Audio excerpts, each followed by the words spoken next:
자, 오늘 말씀은 세 번째로 방해 세력을 이기는 주동행 리더십. 여러분 주보에 이렇게 그 교환이 있으니까 교환을 살짝 보면서 또 여러분들 이제 적어가면서 말씀을 들으면 더 큰 은혜가 되고 오래 남게 되겠죠. 자, 기업이나 공동체나 교회를 이끌어갈 때 언제나 뭐가 있다고요? 방해 세력이 있죠. 그죠? 방해 세력이 언제나 있어. 그래서 리더가 어려운 거죠. 리더는 이 방해를 어떻게 대처하느냐에 따라 더 성장할 수도 있고 또 성숙해질 수도 있고 아니면 반대로 무너지고 망할 수도 있어요. 제가 50년 세월을 목회자로 살아보니까 인생 승리는 한때 출세하고 성공하는 데 있지 않아요. 한때 잘 나가는 데 있지 않아요. 어떤 사람은 제가 보니까 그 자리에 오르지 않았더라면, 그 성공을 하지 않았더라면 오히려 더 좋았을 사람들을 많이 봐요. 그 사람 그 자리에 안 올라갔으면 더 좋았을 텐데. 그러니까 인생 승리는 모든 방해와 유혹을 이기고 아주 중요한 얘기할 거예요. 오래 끝까지 존귀하게 쓰임받는 데 있어요. 오래 끝까지 존귀하게 사랑받으며 쓰임받는 데 있어요. 어차피 여러분 지금 갖고 있는 모든 직책은 다 내려놓을 거야. 세월이 흐르면 다 내려놔야 돼. 근데 그럼에도 불구하고 오래 끝까지 존귀하게 사랑받으며 쓰임받는 데 있어요. 죽는 날까지 하나님과 사람 앞에 사랑받으며 쓰임받는 자, 그가 참된 인생의 승리자이죠. 바라기는 우리 모두 어떤 방해와 유혹도 능히 이기고 끝까지 아름답게 존귀하게 쓰임받기를 주의 이름으로 축복합니다. 죽을 때까지 쓰임받아야죠. 죽을 때까지. 방해 세력은 언제든 있습니다. 언제든. 느헤미야도 마찬가지죠. 그가 성벽을 건축하는 동안 앞에서 보니까 복습해 봅니다. 외부에 조롱과 모함이 있었어요. 그 다음에 조직적인 분노와 대적이 있었어요. 내부에 낙심과 두려움이 있었어요. 내부에 탐욕과 분열의 방해가 있었어요. 그럼에도 불구하고 느헤미야는 이걸 잘 이겨냈어요. 이제 성벽 건축이 거의 완성되어 가고 있어요. 성벽은 세워졌고 이제 성문만 달면 완성되는 마지막 단계예요. 바로 그 순간에 적들의 공격이 집중됩니다. 그 공격의 목표는 성벽이 아니라 누구예요? 느헤미야 자신이었어요. 여기서 모든 리더가 알아야 할 중요한 사실이 있어요. 새 일을 시작할 때도 방해가 있지만 완성될 즈음에는 더 강한 마지막 공격이 있다는 거예요. 그리고 그 공격은 언제나 리더를 향한다는 거예요. 그러므로 리더는 마지막 순간까지 깨어 뭐 해야 된다? 기도해야 돼요. 그래서 예수님께서도 십자가 지시기 전 마지막 밤 겟세마네 동산에서 피땀 흘려 기도하시며 제자들에게 부탁하셨어요. 뭐라고 부탁하셨죠? 시험에 들지 않게 깨어 기도하라. 명심 또 명심하세요. 끝날 때까지 끝난 게 아니에요. 이 말은 야구뿐 아니라 인생과 사명에도 해당돼요. 마지막 방해를 이겨야 마지막 승자가 되는 거예요. 우리가 그동안 기도 패스브레이크 27차회에서 많이 했어요. 이번 주간이 더 중요해요. 그죠? 언제나 마지막이 더 중요해요. 마지막을 놓치면 지금까지 잘한 것도 다 망칠 수가 있어요. 그러므로 마무리를 앞두고는, 마지막을 앞두고는 더욱 어떻게 해야 돼요? 깨어 기도해야 돼. 여러분의 사업이나 여러분의 인생에 있어서도 그 마지막 부분이 중요한 거야. 마지막에 집중해서 마귀가 공격해 오는 거야. 그 공격은 다른 사람이 아니라 바로 나 자신을 하는 공격이에요. 그러므로 이 마지막 일주일 남겨놓고 더욱 깨어 기도하는 우리 모두가 되기를 주의 이름으로 축복합니다. 여러분 사업에 중요한 마지막 번 놓고 깨어 기도하기를 바랍니다.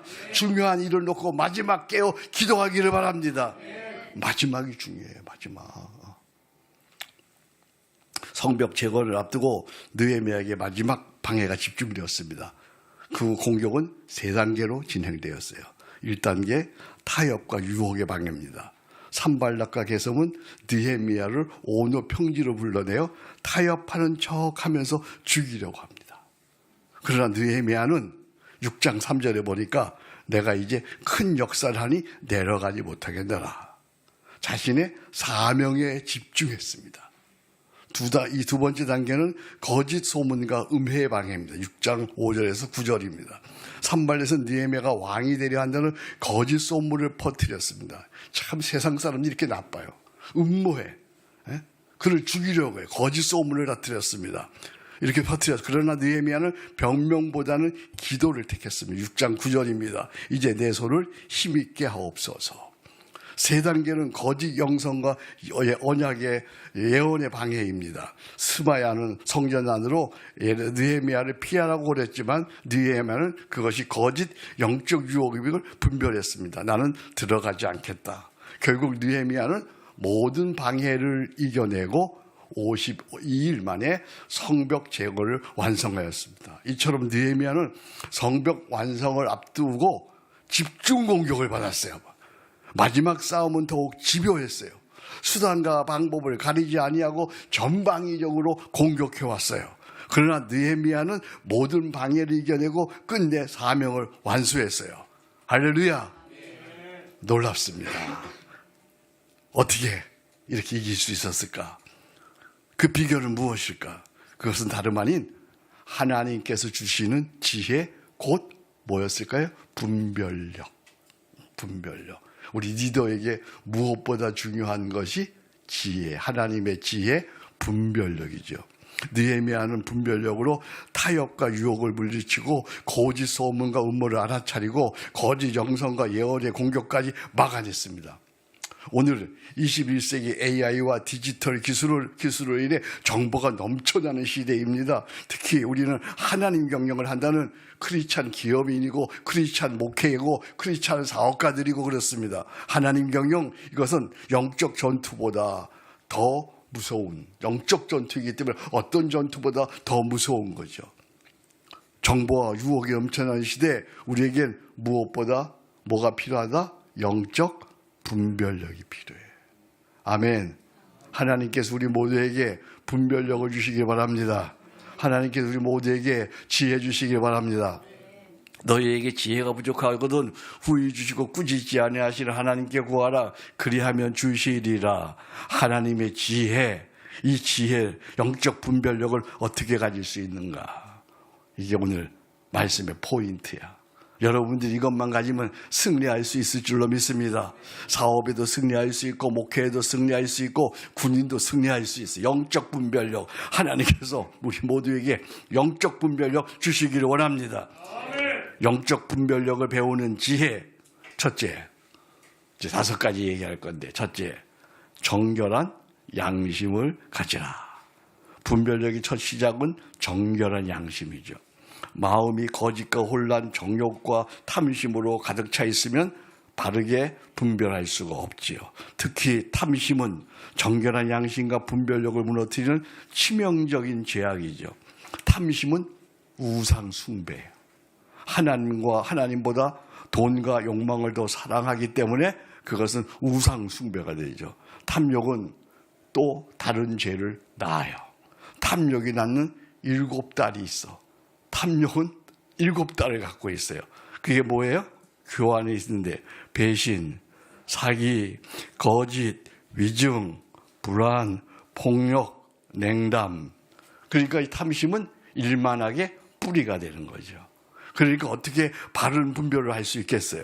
그래서 우리에게 무엇보다 중요한 것이 정결한 양심이 내 안에 있어야 돼요.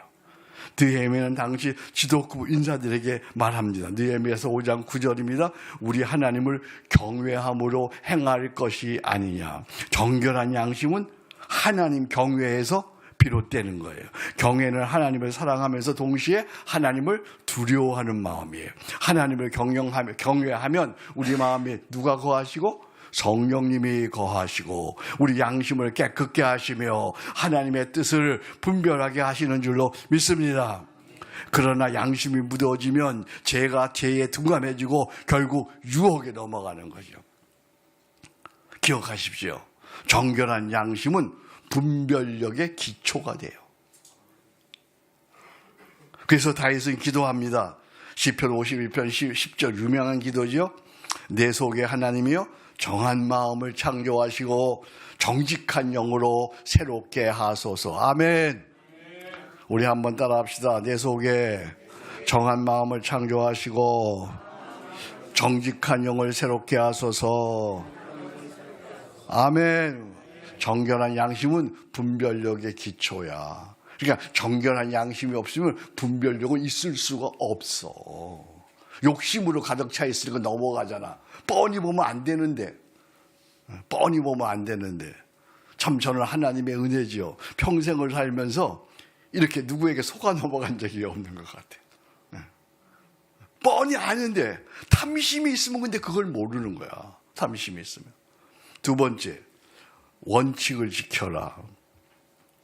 정결한 양심이 분별력의 기초라고 한다면 원칙은 분별력을 지켜주는, 거기다 쓰세요, 울타리다. 원칙은 분별력을 지켜주는 울타리예요. 사람이 원칙을 지킬 때 하나님의 지혜와 분별력도 그 사안 가운데 머무르게 되는 거예요. 느헤미야는 죽음의 위험 앞에서 성소 안으로 피하라는 그런 제안을 받습니다. 그러나 그는 단호히 거절합니다. 느헤미야서 6장 11절 보세요. 나는 성소로 들어가지 않겠다. 제사장이 아닌 자신이 성소에 들어가는 것은 원칙을 어기는 일이었기 때문에 그렇죠. 그것은 안전을 가정한 타협이요 편법이었습니다. 그래서 그는 두려움에도 불구하고 뭘 지켰다? 원칙을 지켰어요.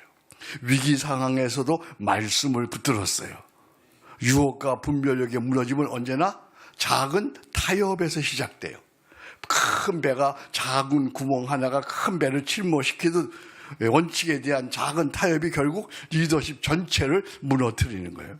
크리스찬 리더의 원칙은 하나님 경외와 이웃 사랑, 곧 십계명의 삶이에요. 이 십계명은 우리를 속박하기 위한 것이 아니고 우리를 보호하고 우리를 살리기 위해 주신 하나님이 주신 자유와 풍성의 계명인 줄로 믿습니다. 그렇습니다. 원칙을 지키는 것이 분별력과 리더십을 지키는 거야. 원칙을 지키세요. 아멘. 원칙은 십계명이야. 십계명만 지켜도 여러분들이 세상에서 무너지지 않는 거야. 세 번째, 사명에 집중하라. 누군가 저에게요, 가장 중요한 단어를 하나 꼽으라고 한다면 저는 서슴없이 사명이라고 얘기할 거예요. 사명이 뭐죠? 사명은 하나님께서 내 가슴에 심어주신 하나님 나라의 꿈에 대한 나만의 가업이야. 다시요. 사명은 하나님께서 내 가슴에 심어주신 하나님 나라의 꿈에 대한 나만의 가업이야. 그래서 이 사명은 내 존재 목적이에요. 그래서 이 사명은 내가 살아야 할 이유예요. 그래서 이 사명은 내 인생에서 최고의 가치예요. 그래서 이 사명은 내 모든 것을 바쳐 이루고 싶은 바로 그 일이에요.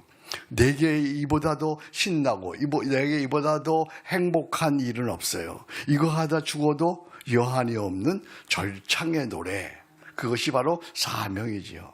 그래서 이 사명을 발견하고 사명이 분명한 사람은 세상의 유혹이나 악한 자의 계략에 쉽게 넘어가지 않지요. 느헤미야는 산발령과 게셈의 회유 앞에서 이렇게 말합니다.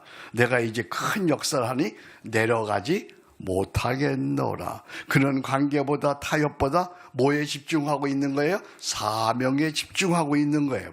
이렇게 사명에 집중하는 사람에게는 하나님의 지혜가 머무는 줄로 믿습니다.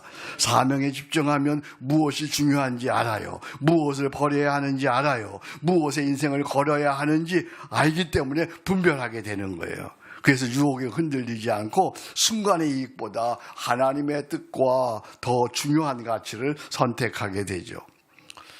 돌아보면요, 제 인생을 이렇게 돌아보면 내 인생의 중요한 고비 뭐다? 제가 잘나서가 아니고요, 진짜로 하나님의 은혜로 큰 실수 없이 여기까지 오게 됐어요. 가끔씩 아내가 어떤 중요한 일에 반대하거나 다른 의견을 낼 때가 있어요. 그러면 나는 아내에게 이렇게 얘기했어요. 여보, 내가 지금껏 결정한 것 중에 크게 잘못된 것이 없지 않소. 그러면 아내가 따라주곤 했어요. 이것은 내 지혜가 아니었어요. 전적인 하나님의 은혜였어요. 그러나 무엇보다 내가 사명에 집중했기 때문에 나의 유익을 구하지 아니하고 하나님이 내 가슴에 심어주신 하나님 나라의 꿈, 나만의 그 과업에 집중했기 때문에 제가 그동안 크게 잘못되지 않고 여기까지 사랑받으며 여러분의 사랑받으며 오게 된 줄로 믿습니다. 사명이 이렇게 중요한 거예요. 사명에 집중하면 유혹받지 않아요. 사명에 집중하면 다른 길로 가지 않아요. 그래서 사명은 분별력의 빛이다, 저렇게 얘기해요. 분별력의 빛이 돼요, 사명이. 사명이 빛이 되어서 나를 끌고 가는 거야. 그런데 많은 경우에 이 사명이 아직 없죠. 사명이 뭔지 잘 모르죠. 여러분들이 내 평생 이거 하다가 죽겠다라고 하는 그런 사명을 발견해야 돼요.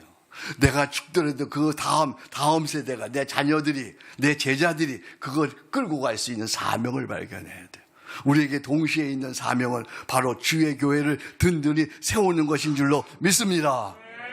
주의 교회를 세우는 일, 그건 우리 모든 크리스찬들이 해야 하는 보편적이고 너무나 중요한 우리의 모두의 사명인 줄로 믿습니다.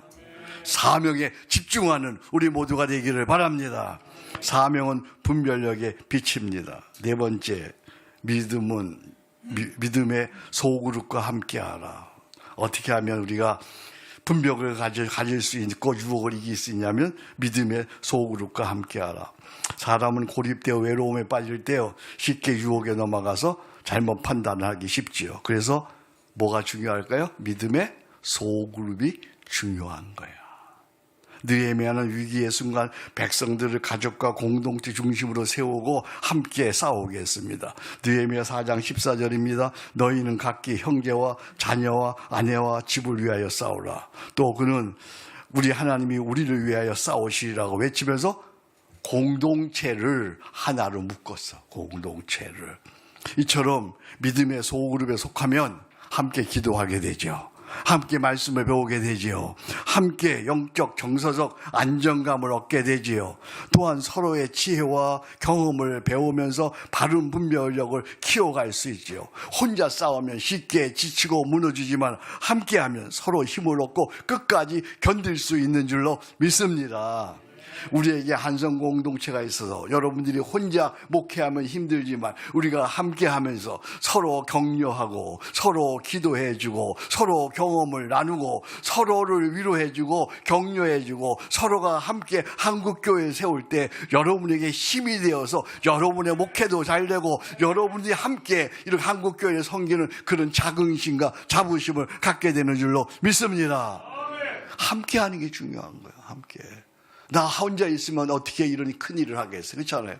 여러분들이 함께 하니까, 여러분들은 또 여기 와서 함께 하니까 여러분들에게 또 다른 사명감이 생기고 또 다른 나는 목회 이렇게 하면 되겠구나 라고 하는 새 힘을 얻게 되고 그런 하나님의 인도하심과 경험케 하심을 우리 모두가 함께 경험하게 되는 줄로 믿습니다.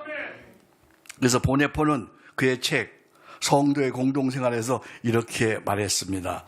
형제의 사귐 속에 계신 그리스도는 내 마음속의 그리스도보다 훨씬 더 강하다. 할렐루야. 형제의 사귐 속에 있는 그리스도가 혼자 있는 내 마음속의 그리스도보다 훨씬 강하다. 그렇습니다.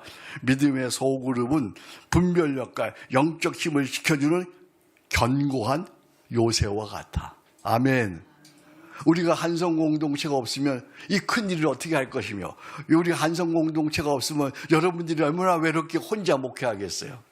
이 한성 공동체를 통해서 우리가 함께 힘을 얻고 함께 한국교회를 섬기고 함께 교회를 세워가는 줄로 믿습니다. 이게 소그룹이에요. 이게. 다섯 번째, 성령의 인도를 받으라. 사람은 아무리 뛰어난 실력과 능력을 가졌다 해도 한계를 가진 존재죠. 우리는 죄와 연약한 가운데 살아가기 때문에 자신의 지혜만으로는 바르게 분별할 수가 없어요. 그래서 성령의 충만과 인도를 받아야 되죠. 느헤미야도 위기의 순간마다 하나님께 기도하며 도움을 구했어요. 느헤미야서 6장 9절 보세요. 그가 위기다 가니까 어떻게 기도했어요? 이제 내 손을 힘있게 하옵소서. 한번 따라합시다. 이제 내 손을 힘있게 하옵소서. 또 그는 거짓 선지자의 말을 들었을 때 하나님이 그를 보내신 것이 아님을 분별했어요. 이것은 성령께서 주시는 영적 분별력이야. 나는 알아요. 저 사람을 내가 만나야 되는지 알아요. 영적 분별이 생겨. 그럼 안 만나는 거지. 그렇죠? 저 사람이 거짓 영인지 아닌지 보면 알잖아. 여러분 해보면. 그래서 저에게 오시는 분들은 다 좋은 분들이 오셔. 할렐루야. 진실한 분들. 왜냐하면 내가 알아보니까 겁나서 못 와. 나한테는. 내가 알아보니까 성령으로 분별이 되는 거야. 그러니까 함부로 나한테 못 와. 내 속에 성령께서 계시니까. 예수님께서도 십자가를 지시기 전 마지막 밤 제자들에게 영원토록 함께 하실 보혜사 성령을 약속하셨어요. 성령은 보혜사, 파라클레토스, 옆에서 도와주시는 분, 옆에서 함께 하시는 분, 영원토록 인도하시는 영이십니다. 성령은 거짓과 진리를 분별하게 하시고 유혹과 불의의 길에서 돌이키게 하시며 하나님의 뜻이 무엇인지 깨닫게 하십니다.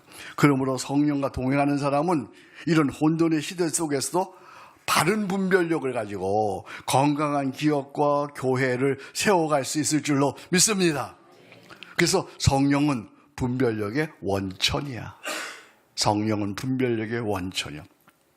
성령이 아니고서는 정결한 양심도 가질 수가 없고요. 성령이 아니고서는 원칙도 세울 수가 없고요. 성령이 아니고는 사명을 감당할 수도 없고요. 성령이 아니고는 믿음의 공정태도 바로 세워갈 수가 없어요. 그래서 성경은 말씀하십니다. 오직 성령으로 충만을 받아라. 아멘. 성령의 인도를 받는 여러분 되시기 바랍니다. 성령의 감화를 받기를 바랍니다. 성령과 함께 하시기를 바랍니다. 성령과 사귐을 가지시기 바랍니다. 성령을 존경하시기를 바랍니다. 성령님의 인도를 받는 우리 모두가 되기를 축복합니다. 파라클레토스 성령 하나님 사랑합니다. 감사합니다. 나의 안에 거하셔서 감사합니다. 나를 인도해 주시옵소서. 이상 느헤미야에게 배우는 지혜, 곧 영적 분별력을 우리는 어떻게 가질 수 있는가? 영적 분별력을 가진 우리 모두가 되기를 축복합니다. 영적 분별력을 어떻게 가지느냐? 첫째 뭐였어요? 정결한 양심을 가지라. 정결한 양심은 분별력의 기초다. 둘째, 뭘 지켜라? 원칙을 지켜라. 원칙은 분별력을 지키는 울타리다. 셋째, 사명에 집중하라. 사명은 분별력의 빛이다. 넷째, 믿음의 소그룹과 함께하라. 믿음의 소그룹은 견고한 뭐와 같다? 요새와 같다. 다섯, 성령의 인도를 받아라. 성령은 분별력의 원천이다. 아멘. 자, 오른손 드시기 바랍니다. 제가 앞부분 하면 여러분 뒷부분 외치는 거예요. 첫째, 정결한 양심을 가지라. 정결한 양심은 분별력의 기초다. 둘째, 원칙을 지켜라. 셋째, 사명에 집중하라. 사명은 분별력의 빛이다. 넷째, 믿음의 소그룹과 함께하라. 믿음의 소그룹은 견고한 요소와 같다. 다섯, 성령의 인도를 받으라. 성령은 분별력의 원천이다. 아멘. 기억하시겠어요? 한 번 더 할까요? 기억을 못하는 것 같아요. 다시요. 첫째, 정결한 양심을 가지라. 정결한 양심은 분별력의 기초다. 둘째, 원칙을 지켜라. 원칙은 분별력을 지키는 울타리다. 셋째, 사명에 집중하라. 분별력의 빛이다. 넷째, 믿음의 소그룹과 함께하라. 다섯, 성령의 인도를 받으라. 아멘. 이제 알았으면 이렇게 행하시기를 축복합니다. 그러면 속지 않아요. 어떤 사람은 밤낮 쏘가. 그래서 이렇게 말해요. 자기가 돈 뜯긴 것만 받아도 자기 부자가 됐을 거래요. 얼마나 돈을 많이 뜯겼는지. 사업하면서 돈을 얼마나 많이 뜯기는지들. 분별력이 없으니까. 정말 하나님이 여러분에게 분별력 주셔서 무엇이든지 바르게 판단하고 무엇이든지 승리하기를 주의 이름으로 축복합니다. 최근에 모두가 자신의 무가치함과 싸우다라는 드라마를 제가 여러분들에게 소개했죠. 그 드라마 속 인물들은 모두 자기 존재 가치를 증명하기 위해서 치열하게 살아갑니다. 돈으로 자기 가치를 증명합니다. 성공으로 자기 가치를 증명합니다. 인정으로 자기 가치를 증명합니다. 나는 이것 때문에 가치 있는 사람이다. 그렇게 얘기들 합니다. 주인공 한동만은 20년 동안 대위하지 못한 무명 영화 감독으로 그는 자신의 거칠고 막가는 행동에 대해서 이런 자조적인 독백을 합니다. 잘나서 나를 증명할 수 없을 땐 망가져서라도 나를 증명하는 거다. 여러분은 지금 어떻게 자기 가치를 증명하고 살아갑니까? 참 슬프고도 무서운 말 아니에요? 자기 존재의 가치를 뭐로 증명하고 있어요? 여러분, 소유입니까? 아니면 돈입니까? 직입니까? 성공입니까? 도대체 여러분은 나의 가치를 뭐로 증명하고 있는 거예요? 나의 가치, 하나님 자녀로서 거룩하게 정결하게 살아가는 것이 나의 가치를 증명하는 것인 줄로 믿습니다. 서초교회를 개척한 지 한 2년쯤 되었을 때였어요. 교회가 조금씩 이렇게 부흥하던 시기였어요. 그런데 열심히 있던 한 집사가 저를 찾아와서 은밀히 장로직을 요구했어요. 당시 그 집사 내외와 아들, 딸, 며느리, 손주까지 10여 명의 일가족이 성가대와 교사 등으로 봉사하고 있었어요. 그래서 거절하기가 쉽지 않았어요. 거절하면 함께 모두가 교회를 떠날 가능성이 컸기 때문에 그래요. 개척교회에서 한 10여 명의 성도들이 일시에 빠져나간다는 것은 큰 아픔이요, 타격이요, 충격이었어요. 인간적으로 마음이 흔들렸고 두려웠어요. 그럼에도 나는 결국 원칙을 붙들기로 했어요. 미안한 마음으로 정중하게 그의 요청을 거절했어요. 예상대로 일가족은 모두 교회를 떠났어요. 나는 떠나는 그 가정을 눈물로 축복해 주었어요. 돌아보면 은혜였어요. 이후 교회는 오히려 더 건강해졌고 단단해졌어요. 그것은 내 지혜가 아니라 하나님이 주신 분별력이었어요. 내가 만약에 그때 그걸 받아들였다면 나는 평생 그들에게 묶여서 그들에게 의존해서 살아갈 수밖에 없었을지도 몰라요. 청결한 양심, 원칙, 사명, 믿음의 공동체, 그리고 성령의 인도하심이 결국 공동체를 살렸어요. 그렇습니다. 자기 힘으로는 자신을 지켜낼 수가 없어요. 그러나 하나님께 시선을 고정할 때 하나님께서 주시는 평안이 있고 하나님이 주시는 지혜가 생기는 줄로 믿습니다. 우리가 하나님께 시선을 고정할 때 무엇을 붙잡아야 되고 무엇을 내려놓아야 되는지, 내가 무엇을 결정해야 되고 무엇을 포기해야 하는지를 알게 되는 거예요. 하나님께 내 시선을 고정할 때 내가 무엇하고 싸워야 되는지, 무엇을 흘러보내야 하는지도 알게 되는 거예요. 방해 세력은 언제든지 있어요. 그러나 하나님께 시선을 고정하는 사람은 절대 무너지지 않아요. 할렐루야. 여기 우리의 찬양의 고백이 있어요. 내게로부터 눈을 들어 주를 보기 시작할 때 주의 일을 보겠네. 내 작은 마음 돌이키사 하늘의 꿈 꾸게 하네. 주님을 볼 때 모든 시선을 주님께 드리고 살아계신 하나님을 느낄 때 내 삶은 비로소 주의 역사가 되고 하나님이 일하기 시작하는 줄로 믿습니다.